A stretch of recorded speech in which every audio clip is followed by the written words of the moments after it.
আরেকবার।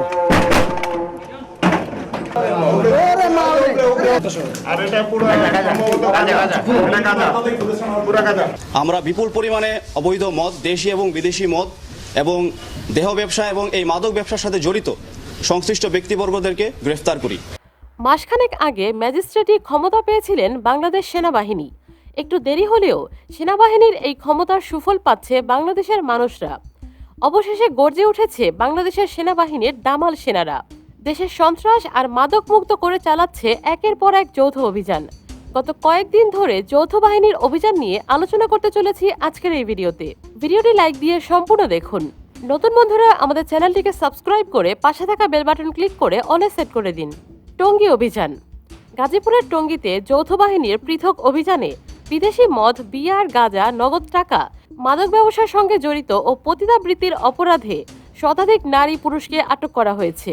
৩ নভেম্বর দিবাগত রাত 3:30টার দিকে টঙ্গীর কেরানীটেক বস্তি ও তার পাশে থাকা জাভান নামের একটি হোটেলে এই অভিযান চালানো হয়। অভিযানে বস্তির কয়েকটি ঘর থেকে 3 ভরি স্বর্ণ, 10 কেজি গাঁজা, 2500 পিস ইয়াবা, 20 বোতল দেশীয় মদ, 10 বোতল ফেন্সিডিল, দেশীয় অস্ত্র ও নগদ 22,81,300 টাকা সহ বিপুল পরিমাণ মাদক জব্দ সহ মাদক কারবারের সঙ্গে জড়িত 40 জনকে আটক করেছে যৌথ বাহিনী। সেনাবাহিনীর Ashkona camp commander lieutenant colonel Mahbub জানান, গোপন সংবাদের ভিত্তিতে কেরানীট্যাক বস্তিতে অভিযান পরিচালনা করা হয়েছে। সেনাবাহিনী ছাড়াও র্যাব, বিজিবি ও পুলিশের সমন্বয়ে অভিযান হয়েছে, যেখানে প্রায় 550 জন আইন শৃঙ্খলা রক্ষাকারী বাহিনীর সদস্য অংশ নিয়েছেন। আটকদের আজ সোমবার সকাল 9টার দিকে টঙ্গী পূর্ব থানায় হস্তান্তর করা হয়েছে। তাদের বিরুদ্ধে মামলা দায়ের শেষে গ্রেফতার দেখিয়ে আদালতে পাঠানো হবে। সেনাবাহিনীর মেজর ইয়াসমিন বলেন, এই ধরনের অভিযান প্রতিনিয়ত চলমান থাকবে। আমরা এক এক জায়গায় আমাদের অপারেশন কমপ্লিট করছি, স্টিল নাও আমরা এই অভিযান অনগোয়িং। অপরদিকে টঙ্গীর জাভান হোটেলে রোববার দিবাগত রাত থেকে সোমবার বেলা 11টা পর্যন্ত চলা যৌথ বাহিনীর পৃথক অভিযানটিতে নেতৃত্ব দেন রাজধানীর উত্তরা দিয়াবাড়ি সেনা ক্যাম্পের commander lieutenant colonel Mohammad Tahsin. হোটেলে অভিযান চালিয়ে 3,494 ক্যান বিয়ার, 598 বোতল বিদেশি মদ জব্দ করা হয়।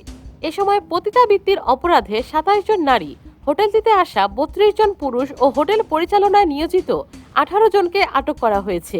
এদিকে রাতে অভিযান চলাকালে হোটেল পরিচালনার দায়িত্বে থাকা মিল্টন নামের এক ব্যক্তি হোটেলের 3 তলা থেকে লাফিয়ে পালাতে গেলে পাশে থাকা বৈদ্যুতিক তারের সংস্পর্শে বিদ্যুতায়িত হয়ে ঘটনাস্থলেই মারা যান। পরে টঙ্গী ফায়ার সার্ভিসের আপৎকালীন কর্মীরা ঘটনাস্থলে পৌঁছে তার মরদেহটি উদ্ধার করে, তবে তাৎক্ষণিক মিল্টনের বিস্তারিত পরিচয় পাওয়া যায়নি। টঙ্গী ফায়ার সার্ভিসের জ্যেষ্ঠ কর্মকর্তা মোহাম্মদ শাহিন আলম জাভান হোটেলে বিদ্যুতায়িত হয়ে মৃত্যুর বিষয়টি নিশ্চিত করেন। লেফটেন্যান্ট কর্নেল মোহাম্মদ তাহসিন তাৎক্ষণিক গণমাধ্যম কর্মীদেরকে জানান, টঙ্গীর আমতলী এলাকায় জাভান হোটেলে অসামাজিক কার্যকলাপ পরিচালনার অভিযোগ ছিল। আজ অভিযান চালিয়ে বিয়ার ও মদ জব্দ করা হয়েছে। সেই সঙ্গে পতিতাবৃত্তির অপরাধে নারী, পুরুষ ও হোটেল ব্যবস্থাপনার দায়িত্বে থাকা ব্যক্তিদের আটক করা হয়েছে। তাদের বিরুদ্ধে আইনগত ব্যবস্থা নেওয়া হবে। খিলক্ষেত অভিযান। রাজধানীর খিলক্ষেত এলাকায় সেনাবাহিনীর তত্ত্বাবধানে ভ্রাম্যমাণ চেকপোস্ট স্থাপন করা হয়েছে বলে জানিয়েছে আন্তঃবাহিনী জনসংযোগ পরিদপ্তর। 3 নভেম্বর এক সংবাদ বিজ্ঞপ্তিতে এই তথ্য জানানো হয়। আইএসপিআর জানায়, বাংলাদেশ সেনাবাহিনীর 6 স্বতন্ত্র এডিএ ব্রিগেড, ট্রাফিক পুলিশ এবং খিলক্ষেত থানা পুলিশ গত 2 নভেম্বর অবৈধ গাড়ি পার্কিং, লাইসেন্সবিহীন চালক, ফিটনেসবিহীন গাড়ি, অধিক গতিতে গাড়ি চালানো, হেলমেটবিহীন মোটরসাইকেল চালানো এবং অবৈধ লাইসেন্সের বিরুদ্ধে খিলক্ষেতে একটি ভ্রাম্যমাণ চেকপোস্ট স্থাপন করেছেন। এই যৌথ অভিযানে বিভিন্ন অপরাধে মোট 92টি মামলা, 2 লক্ষ টাকা জরিমানা এবং অন্যান্য কারণে 6টি গাড়ি জব্দ করা হয়। মাদকদ্রব্য বহনের জন্য এক একজনের বিরুদ্ধে খিলক্ষেত থানায় মামলা প্রক্রিয়াধীন রয়েছে। দেশের চলমান পরিস্থিতিতে ট্রাফিক আইনের পরিপন্থী সব রকম অবৈধ প্রকার কার্যক্রম দমন সহ আইনের শাসন সমুন্নত রাখার লক্ষ্যে সেনাবাহিনীর এই কঠোর অবস্থান অব্যাহত থাকবে বলেও জানিয়েছেন আইএসপিআর।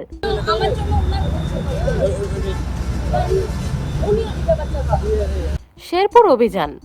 মাদকদ্রব্য নিয়ন্ত্রণ অধিদপ্তর ও সেনাবাহিনীর যৌথ অভিযানে এক নারী মাদক ব্যবসায়ীকে আটক করা হয়েছে। 3 নভেম্বর দিবাগত মধ্যরাতে সদর উপজেলার রৌহা ইউনিয়নের নাওভাঙ্গা গ্রামে অভিযান চালিয়ে রহিমা বেগম নামে ওই নারীকে আটক করা হয়। আটক রহিমা ওই গ্রামের নূর মোহাম্মদের স্ত্রী। মাদকদ্রব্য নিয়ন্ত্রণ অধিদপ্তর সূত্রে জানা গেছে, রোববার রাত 12টার দিকে শেরপুর সদর উপজেলার রৌহা ইউনিয়নের নাওভাঙ্গা গ্রামে সেনাবাহিনীর সহায়তায় মাদক বিরোধী যৌথ অভিযান পরিচালনা করা হয়। এ সময় ওই গ্রামের একটি বাড়িতে মাদক কেনাবেচা হয় এমন গোপন সংবাদের ভিত্তিতে নূর মোহাম্মদের বাড়িতে তল্লাশিকালে নূর মোহাম্মদের স্ত্রী রহিমা বেগমের হাওলায় থাকা 375 পিস ইয়াবা এবং মাদক বিক্রির 50,000 টাকা জব্দ করা হয়। সেই সঙ্গে মাদক বিক্রি ও মজুদের অপরাধে রহিমা বেগমকে আটক করা হয়। অভিযানের খবর পেয়ে রহিমা বেগমের ছেলে রফিকুল ইসলাম পালিয়ে যায়। সচিবের বাসায় অভিযান। পল্লী উন্নয়ন ও সমবায় মন্ত্রণালয়ের সাবেক অতিরিক্ত সচিব মোহাম্মদ আমজাদ হোসেনের উত্তরার বাসায় অভিযান পরিচালনা করেছে যৌথ বাহিনী। অভিযানে তার বাসা থেকে মিলেছে নগদ 1,9.5 লাখ টাকা ও 11টি আইফোন। পরে মোহাম্মদ আমজাদ হোসেন ও তার ছেলেকে গ্রেফতার করে উত্তরা পশ্চিম থানা পুলিশ। 3 নভেম্বর রাতে উত্তরা 11 নম্বর সেক্টরের 33 নম্বর বাড়িতে যৌথ বাহিনী অভিযান চালিয়ে কোটি টাকা সহ সাবেক অতিরিক্ত সচিব ও তার ছেলেকে গ্রেফতার করা হয়। উত্তরা অভিযান। রাজধানীর উত্তরায় অভিযান চালিয়ে শীর্ষ সন্ত্রাসী আলতাফ ও তার 13 সহযোগীকে গ্রেফতার করেছে সেনাবাহিনী। 29 অক্টোবর দিবাগত রাত থেকে 30 অক্টোবর সকাল 8টা পর্যন্ত চালানো অভিযানে তাদের গ্রেফতার করা হয়। আন্তঃবাহিনী জনসংযোগ পরিদপ্তর জানায়, বাংলাদেশ সেনাবাহিনীর 6 স্বতন্ত্র এডিএ ব্রিগেড রাজধানীর উত্তরার 8 নম্বর সেক্টর ও দক্ষিণখানের মধ্যবর্তী বাইদা বস্তি এলাকায় যৌথ অভিযান চালায়। অভিযানে মাদক কারবারি ও কিশোর গ্যাংয়ের হোতা শীর্ষ সন্ত্রাসী আলতাফ হোসেন ওরফে ছোটকাটা আলতাফ ও তার 13 জন সহযোগীকে গ্রেফতার করা হয়। তাদের কাছ থেকে নগদ অর্থ, মাদক এবং বেশ কিছু দেশীয় অস্ত্র উদ্ধার করা হয়। আলতাফের বিরুদ্ধে অস্ত্র, মাদক সহ 10টি মামলা রয়েছে। এছাড়া গত 5 আগস্ট উত্তরা পূর্ব থানার অস্ত্র লুটের সঙ্গে আলতাফ এবং তার বাহিনীর সংশ্লিষ্টতা রয়েছে। নির্ভরযোগ্য তথ্যের ভিত্তিতে আইএসপিআর জানায়, এই বাইদা বস্তি অপরাধের এক অভয়ারণ্য, যা ব্যবহার করে মাদক ব্যবসায়ী, সন্ত্রাসী ও কিশোর গ্যাংয়ের নিয়ন্ত্রক ছোটকাটা আলতাফ বিভিন্ন অপরাধমূলক কার্যক্রম নিয়ন্ত্রণ করত। গাজীপুর অভিযান।